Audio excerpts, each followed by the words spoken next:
Jammu Links News Top Stories is brought to you by Tasya Herbals alcohol-based hand sanitizer with neem and aloe vera extracts, helping India fight COVID-19. A top Jaish-e-Mohammed commander, a Pakistani national and an IED expert was among 3 terrorists killed in an encounter which ensued after security forces launched a cordon and search operation in South Kashmir district of Pulwama on Wednesday. With this, 5 terrorists have been killed during the last 24 hours in 2 separate encounters in Pulwama, where internet services remain suspended since Tuesday for security reasons. Inspector General of Police Kashmir Vijay Kumar termed the killing of Jaish-e-Mohammed commander identified as Abdul Rahman alias Fauji Bai, a resident of Multan in Pakistan, as one of the biggest achievement for security forces this year. वहाँ के local army CRPF से मिलके operation को plan किया, कॉर्डन लगाया jointly, और आज morning में इनकाउंटर स्टार्ट हुआ। उसमें 3 टेररिस्ट मारे गए, तीनों जैश-ए-मोहम्मद से ताल्लुक रखते हैं। पुलिस आर्मी सीआरपीएफ के लिए सबसे बड़ी कामयाबी है। Civil traffic remained banned due to restrictions imposed by the government on the highways in the Union territories of Jammu and Kashmir and Ladakh in view of the COVID-19 pandemic. However, authorities have allowed vehicles with essential and movement of security forces on the 270-kilometer long Srinagar-Jammu National Highway, the only road connecting Kashmir Valley with the Ladakh UT. The Shri Mata Vaishno Devi Shrine Board has begun drills for putting in place SOPs that will be followed once pilgrimage to the cave shrine in Trikuta Hills of Jammu and Kashmir resumes. The pilgrimage to the shrine in Riyasi district was stopped on March 18th in view of the spread of coronavirus. It will resume only after a direction to that effect is issued by the Union Home Ministry.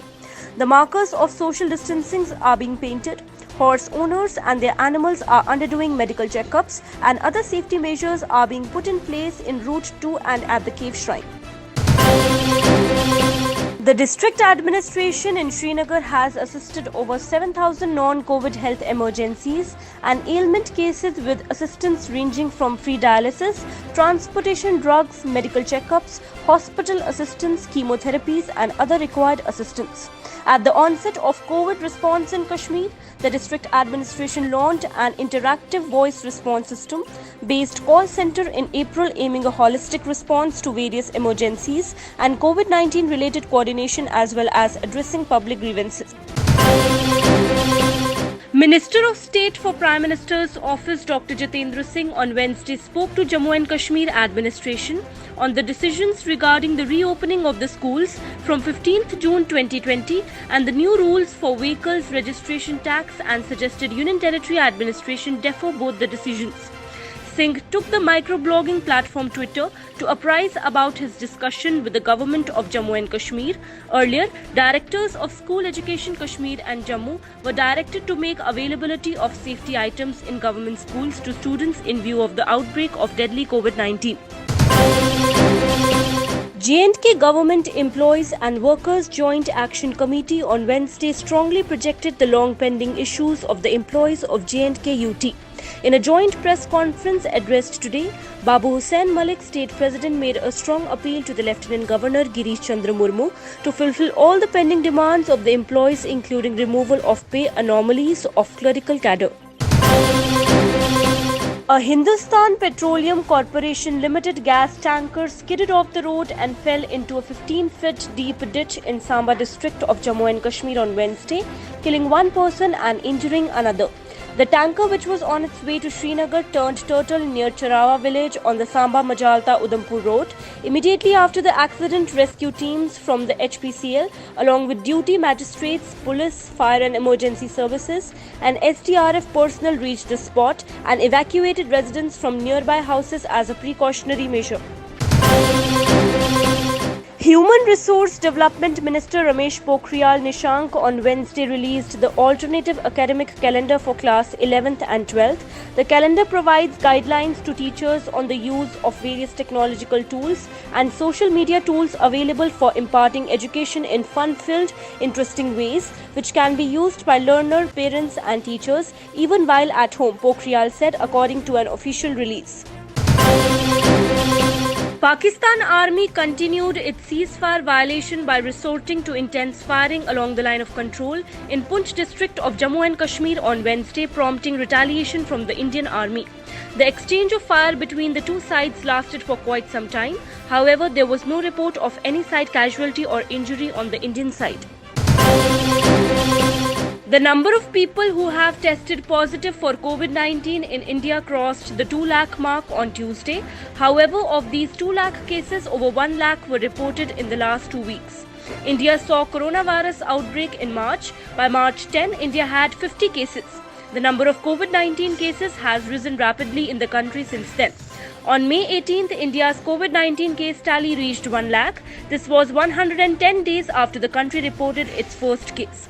However, India took just 15 days to report another 1 lakh cases.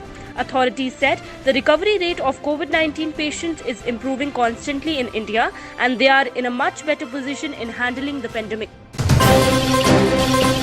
In a significant decision for the farm sector, the Union government on Wednesday approved an amendment to Essential Commodities Act to liberalize regulatory environment for farmers.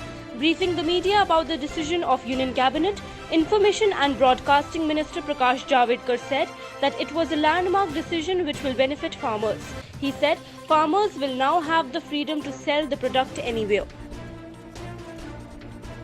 और इसका परिणाम होगा कि किसान को अच्छी कीमत मिलेगी. The Jammu and Kashmir administration on Wednesday revoked the stringent Public Safety Act against former IAS officer turned politician Shah Faisal and 2 PDP members, including the maternal uncle of former Chief Minister Mehbooba Mufti. Officials said the controversial Public Safety Act against Faisal, which was extended by 3 months on May 14th, has now been suppressed by the order on Wednesday from the Home Department of the Union Territory. The Home Department also revoked the stringent act against senior PDP leaders Sartaj Madani and Pir Mansoor. In continuation of his review meeting with the Vice Chancellors of the Universities of Jammu and Kashmir, the Lieutenant Governor Girish Chandra Murmu on Wednesday held a video conference with the Vice Chancellor of Baba Ghulam Shah Badshah University to get a first-hand appraisal of the preparedness being put in place by the university for resumption of academic activities.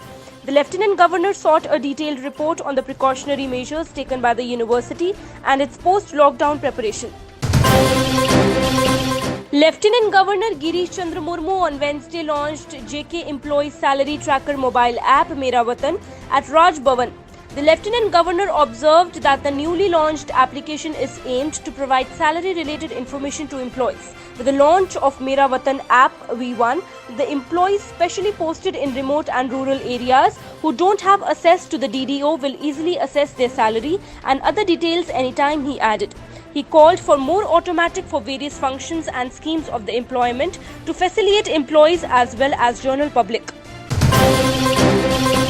Advisor to Lieutenant Governor KK Sharma has said that J&K government has not taken any decision to open schools on June 15. However, instructions have been issued to schools to ensure sanitization of school premises in view of COVID-19, he said, as per a tweet by the Information Department. After storming the Maharashtra coast with wind speed of up to 120 km per hour on Wednesday afternoon, cyclone Nisarga has started weakening and its intensity will reduce further by evening. The cyclone will further weaken into a cyclonic storm by evening and into a deep depression by late night, an IMD bulletin said.